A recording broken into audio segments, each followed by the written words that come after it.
Police മുന്നിൽ ആൾക്കൂട്ട വിചാരണ നടത്തിയ ബജ്രംഗ് ദൾ പ്രവർത്തകർക്കെതിരെ പരാതി നൽകി കന്യാസ്ത്രീകൾക്കൊപ്പമുണ്ടായിരുന്ന യുവതികൾ ജ്യോതി ശർമ്മ ഉൾപ്പെടെയുള്ളവർ കയ്യേറ്റം ചെയ്തെന്നും തെറ്റായ മൊഴി നൽകാൻ ഭീഷണിപ്പെടുത്തിയതുമാണ് പരാതി. പോലീസിനെ സമീപിച്ച യുവതികൾക്ക് CPI സംരക്ഷണമൊരുക്കി അജീഷ് ശിവകുമാർ ചേരുന്നു. അജീഷ്, നേരത്തെ നമ്മൾ സൂചിപ്പിച്ച വാർത്തയാണ്, ദൃശ്യങ്ങളടക്കം സംസാരിക്കുന്ന തെളിവുകൾ അവിടെയുണ്ട്. അപ്പോഴും ആ പെൺകുട്ടികൾക്കും നീതി വേണ്ടേ? ഇവരുടെ പരാതിയിൽ കേസെടുക്കുമോ? CPIയുടെ സംരക്ഷണം വേണ്ടി വരുന്നു, അല്ലെങ്കിൽ ആരുടെയും സംരക്ഷണം വേണ്ടി വരുന്നു അവർക്കൊരു കേസ് കൊടുക്കാൻ പോലും? വിവരങ്ങൾ.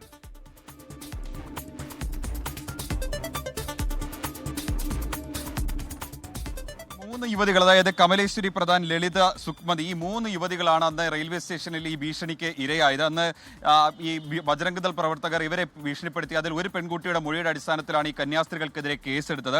ആ പെൺകുട്ടികൾ ഇപ്പോൾ നാരായൺപൂർ പോലീസിൽ ഈ ബജ്രംഗ് ദൾ പ്രവർത്തകർ 24 ബജ്രംഗ് ദൾ പ്രവർത്തകർ, ജ്യോതി ശർമ്മ എന്നീ നേതാക്കൾക്കെതിരെ പരാതി നൽകിയിട്ടുണ്ട്.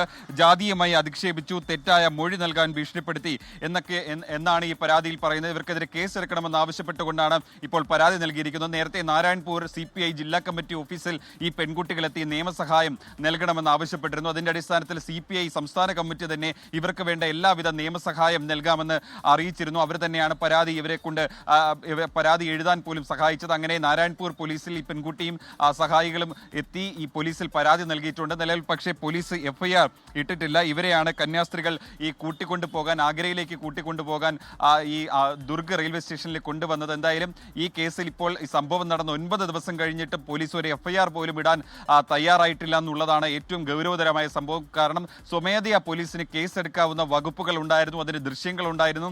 കൂടാതെ ഈ ബജ്രംഗ് ദൾ തന്നെ പ്രവർത്തകർ തന്നെ ഈ പെൺകുട്ടികളുടെ പ്രതികരണം പിന്നീട് എടുത്ത് അത് പ്രചരിപ്പിച്ചിരുന്നു. ആ പ്രതികരണത്തിൽ തന്നെ ഇവർ പറയുന്നുണ്ടായിരുന്നു, ഭീഷണിപ്പെടുത്തിയാണ് തന്റെ അമ്മയും അച്ഛന്റെയും. ഛത്തീസ്ഗഡ് സർക്കാരിന്റേത് ഈ പറയുന്നതുപോലെ ഇരട്ടത്താപ്പാണ്, സെലക്റ്റീവ് നീതി നടപ്പാക്കലാണ്. എവിടെയാണോ കള്ളക്കേസുകളാണെങ്കിൽ അതിൽ പെട്ടെന്ന് നീതി നടപ്പാക്കും, അല്ലെങ്കിൽ പെട്ടെന്ന് അതിൽ കേസെടുക്കും. സംസാരിക്കുന്ന ദൃശ്യങ്ങളുണ്ടെങ്കിൽ അതിൽ കേസെടുക്കാൻ വൈകും. ഇതുവരെ എന്തായാലും ആ പെൺകുട്ടികളുടെ പരാതിയിൽ പോലീസ് കേസെടുത്തിട്ടില്ല. അജീഷാണ് വിശദാംശങ്ങൾ നൽകിയത്.